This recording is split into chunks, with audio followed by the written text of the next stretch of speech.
Olá, amigos, bem-vindos de volta ao canal Mundo 360.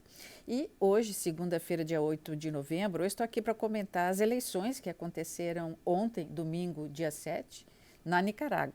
Um país que está tão próximo de nós, é um país tão importante e, ao mesmo tempo, a gente fala tão pouco dele. E as eleições que aconteceram ontem, elas revelam mais um capítulo muito triste da história, sobretudo da história recente da Nicarágua. O seu presidente, que já está no poder há bastante tempo, já transformou o seu sistema de governo na Nicarágua em um sistema ditatorial, autocrático, Daniel Ortega se reelegeu ontem para o seu quarto mandato.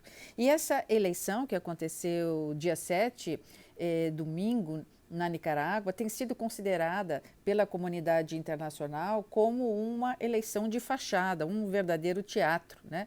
Um capítulo de uma ópera bufa. Isso porque ele, Daniel Ortega, e sua mulher, sua esposa, que se chama Rosário Murillo, estão ambos à frente do governo, né? Ele como presidente e ela como vice-presidente formal.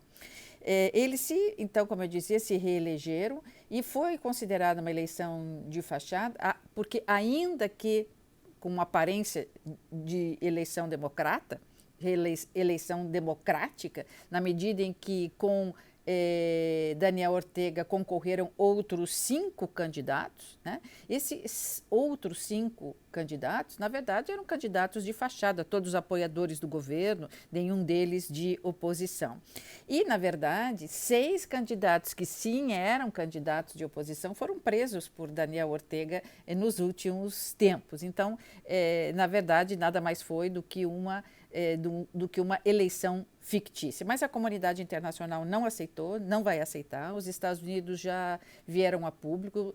Joe Biden, já nessa segunda-feira pela manhã, veio a público nos Estados Unidos dizer que vai ainda mais, como presidente, recrudescer sanções que estão impostas à Nicarágua e que o foram ainda no tempo de Donald Trump, ou seja, muito poucos agentes do governo nicaragüense, sem falar do seu presidente e a sua vice, sua esposa, membros da sua família ou qualquer membro da família de pessoas que trabalham para o governo de Ortega serão admitidos nos Estados Unidos, terão visto de entrada nos Estados Unidos. Bens que tiverem serão congelados, ou seja, muitas outras multas e retaliações serão aplicadas pelos Estados Unidos contra a Nicarágua, especificamente contra o seu presidente, Daniel Ortega, e os membros do seu governo. Sabe-se que Ortega comanda não só o executivo, mas ele também comanda o executivo e comanda o judiciário. Por isso que o presidente da mais alta corte da Nicarágua declarou ontem a vitória de Ortega sem sequer verificar ou chegar à conclusão quanto aos votos dos demais adversários, que devem, todos eles juntos, 5, não chegar a 14% da intenção de votos da população, ficando Ortega com 75%. Sabe-se que a situação da Nicarágua é muito grave, ela consegue ainda ficar numa situação de pobreza abaixo do Haiti e abaixo da Venezuela, o que é bem difícil, porque são outros 2 países bem empobrecidos e que estão passando também por capítulos difíceis da sua história.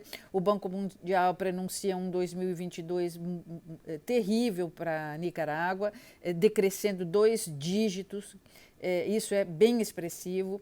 Então, eu convido a todos para que reflitamos sobre a situação da Nicarágua, que é um país irmão tão próximo, e prestemos atenção aos desdobramentos do reconhecimento ou não dessa eleição de fachada que aconteceu domingo, dia 7. A Organização dos Estados Americanos convocou de urgência uma reunião para essa semana ainda, ocasião em que os membros da Organização dos Estados Americanos vão decidir se aceitam, reconhecem ou não essa eleição e, mais ainda, se vão suspender ou não a participação da Nicarágua como membro da Organização dos Estados Americanos. Então, um capítulo triste da história da Nicarágua, mas vamos continuar prestando atenção. Eu vou continuar de olho na Nicarágua e espero que você continue de olho aqui.